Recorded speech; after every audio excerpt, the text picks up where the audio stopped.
Hey guys, it's Pascal from ArtOfDrumming and I'd like to welcome you to our drum tuning crash course. In this video I'm going to show you my method of tuning toms.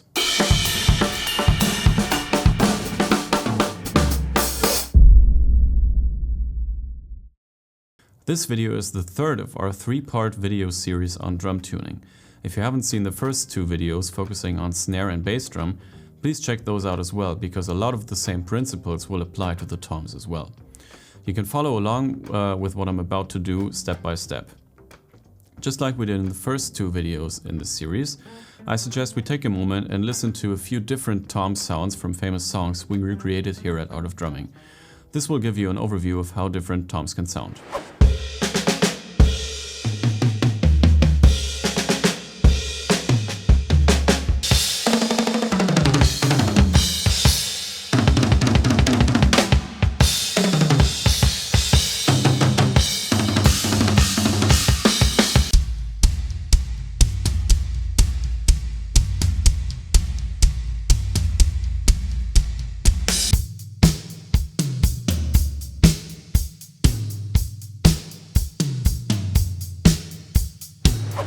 While all of these toms sound different, there are some steps that are always the same no matter which drum I tune and how it's supposed to sound in the end. Let's strip down this floor tom now and start tuning it from scratch for a great all-around sound. I like to start with the floor tom and work my way up from there. I'll explain why in a minute. As you can see here, we have the tom shell, the hoops, and the drum heads. So let's move those away and start. Let's start by making sure that the bearing edge of the drum as well as the contact area of the head is clean.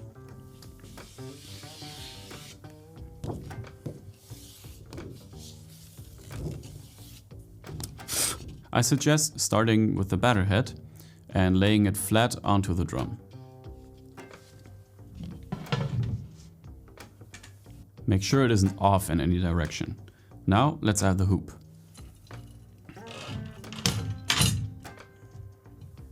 Then lower the tension rods down just enough to where they make contact with the hoop, no more.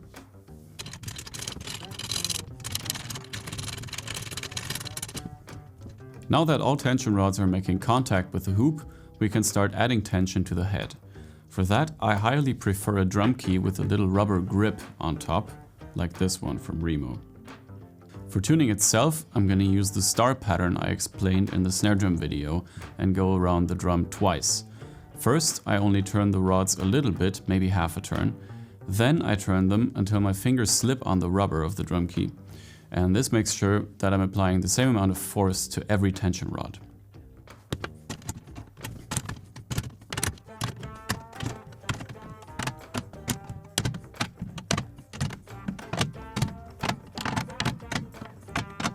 Then I press the ball of my hand in the middle of the head and look for wrinkles that are appearing around the edge. Don't use your elbows for this, it might dent the head.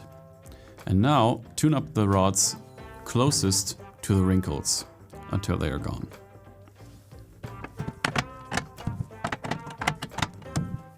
From there, add about a quarter turn to each tension rod to bring up the pitch a bit more.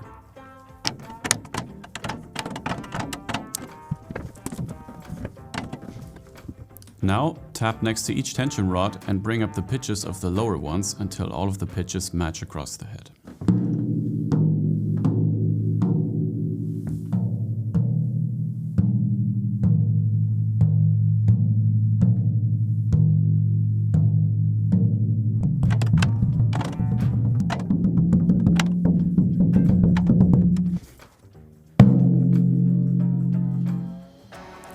With the batter head now being in tune with itself, repeat this process for the Reso head.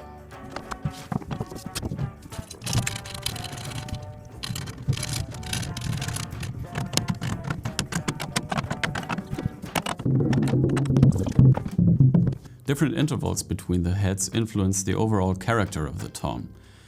Without getting too much into detail about this now, I suggest tuning the Reso head about a whole step higher than the batter head as a solid foundation. This will provide a full and punchy tom sound. Now let me demonstrate the two pitches of these heads.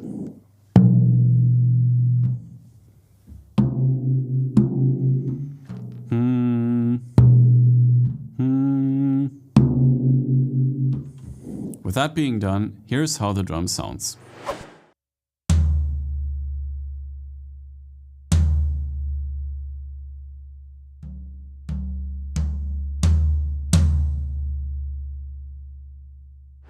This should be a great starting point for a 16-inch floor tom. I'd like to mention one more thing too that applies to all double-headed drums, but is most apparent on toms, and that is, let's say you've tuned the batter head to a certain pitch and the reso head to another. As soon as you hit the drum, both heads are going to work together with the shell and create a third, lower pitch. This is called the fundamental of the drum. And when you have a kit with multiple toms, it's usually the best to tune the toms between a fourth and a fifth apart from one another.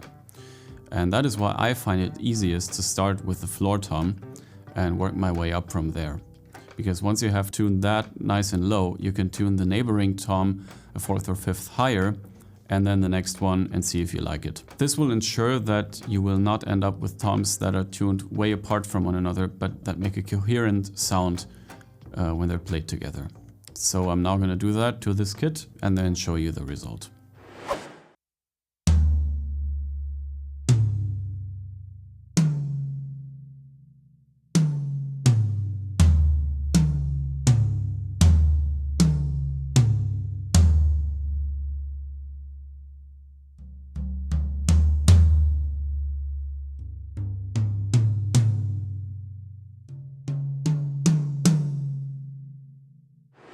One annoying thing that can happen when you have a lot of toms on your kit is that the snare might be close in pitch to one of the toms, causing it to buzz quite unpleasantly. Since I regard the snare drum sound as more important than any of the toms, I'd rather leave the snare as it is and try to get rid of the snare buzz by raising or lowering the pitch of the tom that's causing it.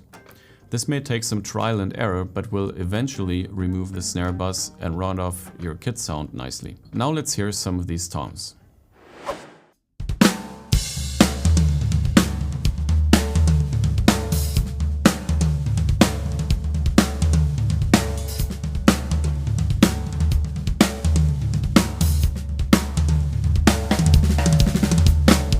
Obviously, there are many different ways to go about tuning, but if you follow these steps, you should end up with a pretty usable sound that's a great starting point. So we hope this video was helpful to you. If you have any further questions, post them in the comments. Also, be sure to check out our snare and bass drum tuning video crash course, and subscribe and ring the bell for more helpful tutorials. See you next time.